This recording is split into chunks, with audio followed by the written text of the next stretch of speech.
Trust us, not every city is worth your time. It may look great on Instagram, but once you're there, the crowds, the cost, just the overall vibe doesn't sit right.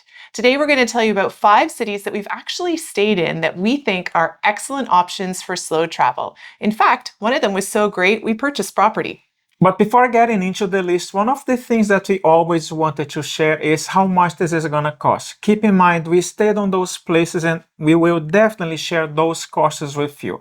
The first one is, you always know where Mexico is, and we love Mexican food. And we decided to go to one city that it's not Mexico City, it's not Cancun, but it's actually Oaxaca. Yeah, and this was the first time I personally had been to Oaxaca, and both of us actually, and it was fantastic. It really did exceed all of our expectations. It doesn't have the hustle and bustle of Mexico City. Yes, there are other tourists there, but you didn't feel as though you were out of place. You actually felt like you were part of the city and very welcomed into the city. Yes, you might heard again of the word tequila, but have you actually tried mezcal? If you have not tried mezcal, it's quite similar to tequila, but the taste is a bit different. So you should definitely go and check out Oaxaca. Oaxaca is the birthplace of mezcal, yes. Right? So, yeah. And just in general, the city itself, there were so many festivals and different street art to see as you wandered around. The beautiful cobblestone laneways and little intricate patios. It was just a really beautiful, relaxing place to be. Yeah. It's not that far away from Canada or the US, but if this is the first time that you're going out and experience, keep in mind that English is well spoken in Oaxaca, and we won't find any problems at all communicating with the people. Exactly. And we said we were going to share a few of the little costs that we have from our stay there. The first major one that you're going to wonder about is accommodation. Now, we were only in Oaxaca for 12 days this time. And I say this time because we will be going back for a much longer stay. But this time we stayed in a hotel. We stayed at the Holiday Inn. We used IHG1 rewards points. So we spent 126,000 points, which cost us $930 for the 12 nights that we stayed there, which works out to $77 a night. Yeah, and the fact that we stay in a hotel meaning that we have more options kind of going out and experience the food, all the tacos that they have, the fajitas, all the moles and everything in between.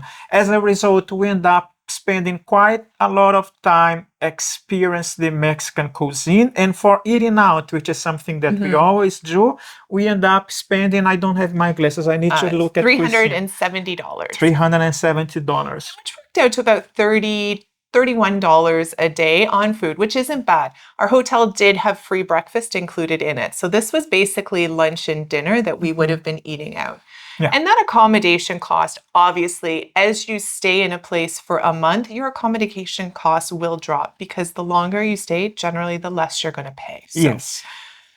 When we look at Oaxaca in general, we spent a little bit, it was a little bit more than we normally spend. We spent $153 a day while we were in Oaxaca. But like we said, that was due to the accommodation. And if we go in the future, we'll choose cheaper accommodation. Yes, and speaking of cheaper accommodation and something else, you might have heard of Buenos Aires, but if you go from Mexico down south to Argentina, Buenos Aires comes to your mind. But what about Mendoza? Yeah, Buenos Aires. We did stay in Buenos Aires as well for a month. But to be completely honest with you, it was a little too much for us.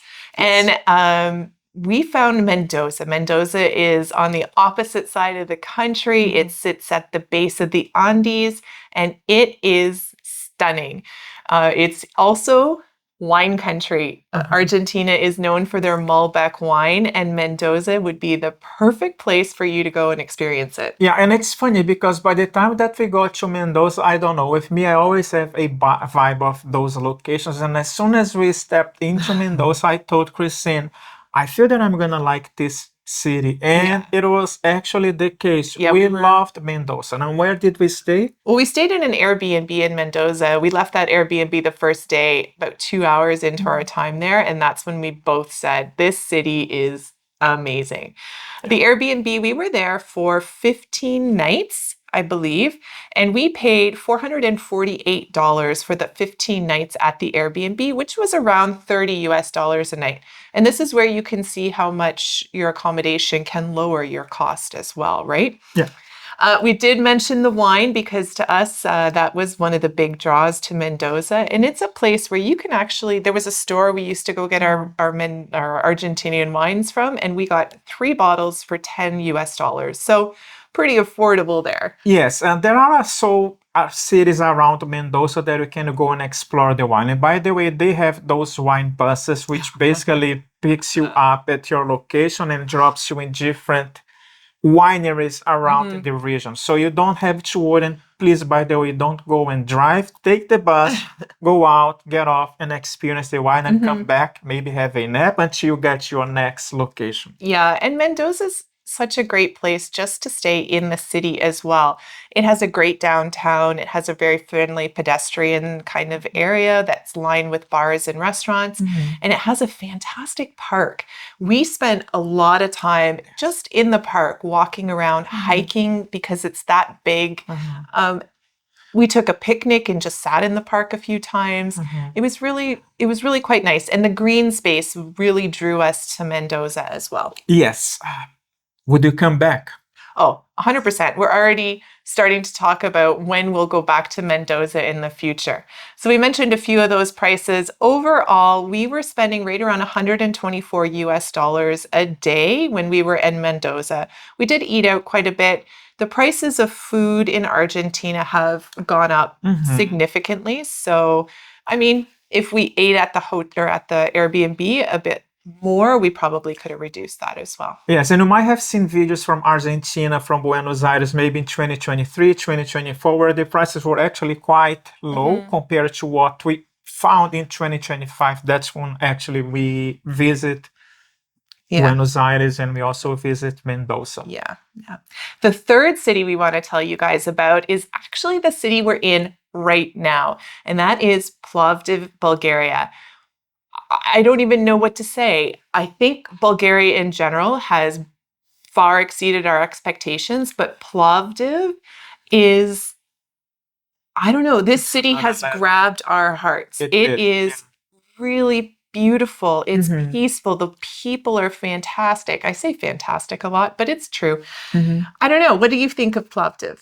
Well, the fact that it's not a big city and we know Sofia is the capital of Bulgaria, and we started our stay in Bulgaria in Sofia, but again, we stayed a few days in Sofia. By the time that we came to Plovdiv, again, I had this feeling that I was gonna fall in love, and that was actually the case with Plovdiv. By the way, in Bulgaria, we never experienced Bulgarian wine before. It is, I'm gonna use Christine, fantastic. You should go and try their wine, but not only the wine, all the vegetables. When you go to the markets for the farmers market and you bag those tomatoes, I've seen tomatoes that are actually bigger than almost the size of my head. And the diversity, that options that you have, it's also really nice. Yeah, Plovdiv is actually the third oldest continuously inhabited city in Europe. And there is history everywhere you look in this city, right from the oldest Roman ruins all the way up to modern buildings. It's stunning. And I think that this is yet another city that we're going to be back to in the future. Yeah, and why are we kind of going in slow traveling and spending some time on those cities? You might ask this question. It's basically because we want to find those places that we can feel. We go to the place and say, you know what, I'm not at home, but I'm kind of at home. And all of those cities that we've mentioned so far, it's actually the case, which is a big and good segue to the next city in our list. But first, we're going to tell you about the prices. I haven't taken. Okay, sorry, go ahead. We're going to quickly go over just some of the base prices. We are actually in Plovdiv for actually longer than a month. But for the 28-day Airbnb stay that we're currently in, we spent $1,350 US dollars, which worked out to about 48 US dollars a night. This is a full one-bedroom apartment. We have laundry. It's fully equipped. There is not one thing that you could possibly not want in this apartment. Generally, when we go out to dinner, we're spending around $48, and that's going to include drinks, some of that delicious Bulgarian wine. Yes, and if you were to remove the wine or even the rakia, I'm not sure, Bulgarians out there, should I say rakia or rakia? So I'm still trying, I think it's rakia, if I'm not mistaken. But if you do reduce or remove the alcohol from your bill, it is going to be at least 30% less. Like right? everywhere, alcohol is actually going to increase your budget quite substantially. So while we're here in Plovdiv, right now our budget is working out to around $114 a day. So that's pretty affordable. It's actually under what João and I budget for our daily spend. So that's great. And I think that, I mean, João touched on it a little bit, but slow travel is really all about a lifestyle. It's about slowing down so that you can truly enjoy the places and people where you are, rather than on a vacation, you pop in, you pop out, you see the highlights and then you're gone. Here, you see the people, you see the life that they're leading, and you start to become and feel part of the communities. And by the way, as we do record this video in September 2025, this is the first time that we actually were able to unpack our backpacks. We only travel with backpacks, and they usually stay on my backpack, so I don't even take them out of the packing cubes.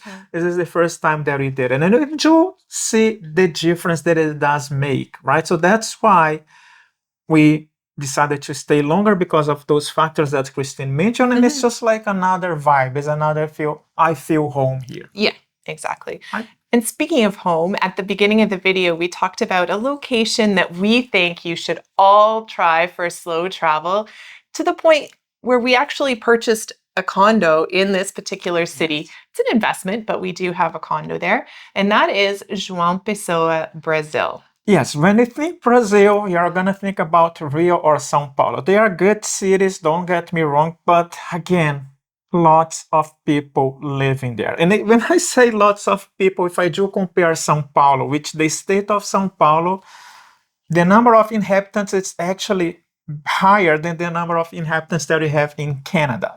But when we look at João Pessoa, it's lower. So yes, we still have lots of people, maybe 900,000 people living there, but it's still beautiful. Yeah, it's a city on the northeast coast of Brazil. And when I say on the coast, it's there. There are beaches as far as you can see. The seafood is to die for. The sunshine and the laid back atmosphere. I think you can start to see a trend in how we approach the locations that we enjoy staying in.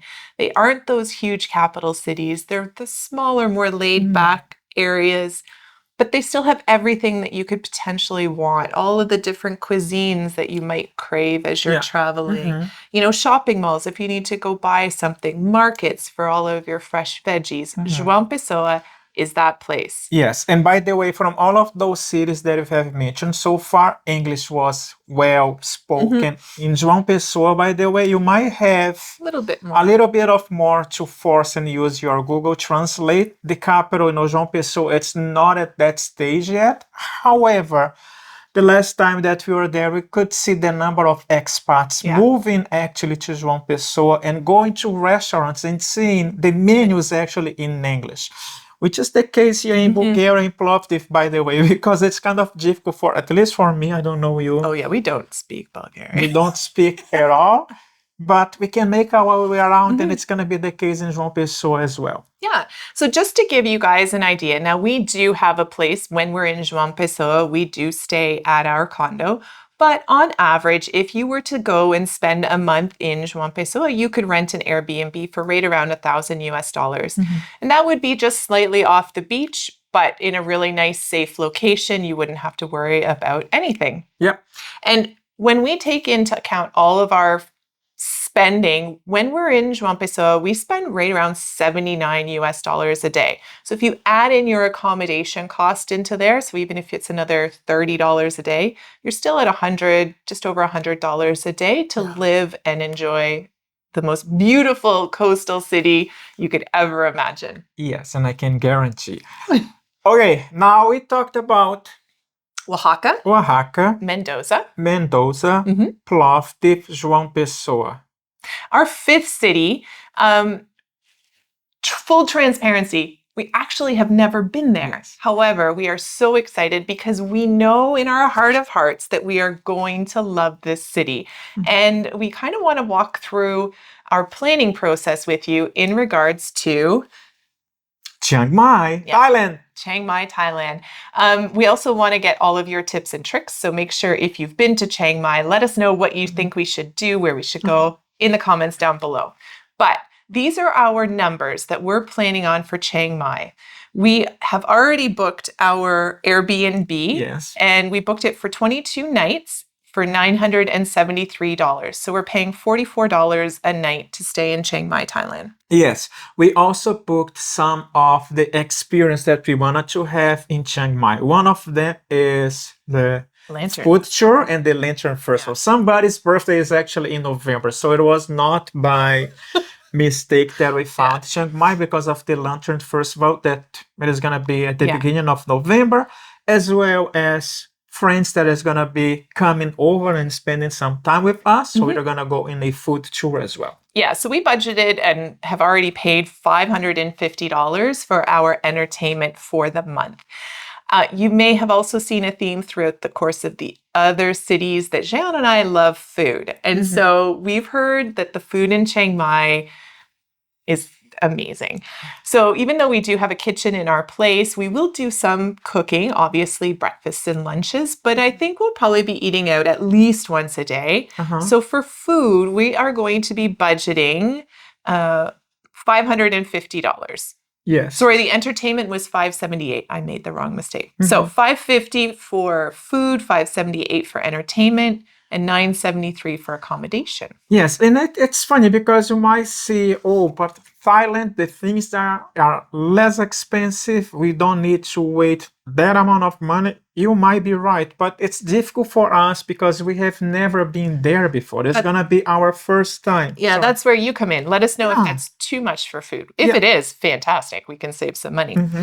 Transportation, we walk everywhere. We're trying to stay a little bit healthier. So we've budgeted about $40 for transportation. And our healthcare, it's $11.95 a day. That's safety when we use that everywhere. And by the way, this is something that is really important. If you want to go out, don't forget to have travel insurance because we never know. It's good that you don't need, but if you do, you can have something that is going to back you up. Yeah.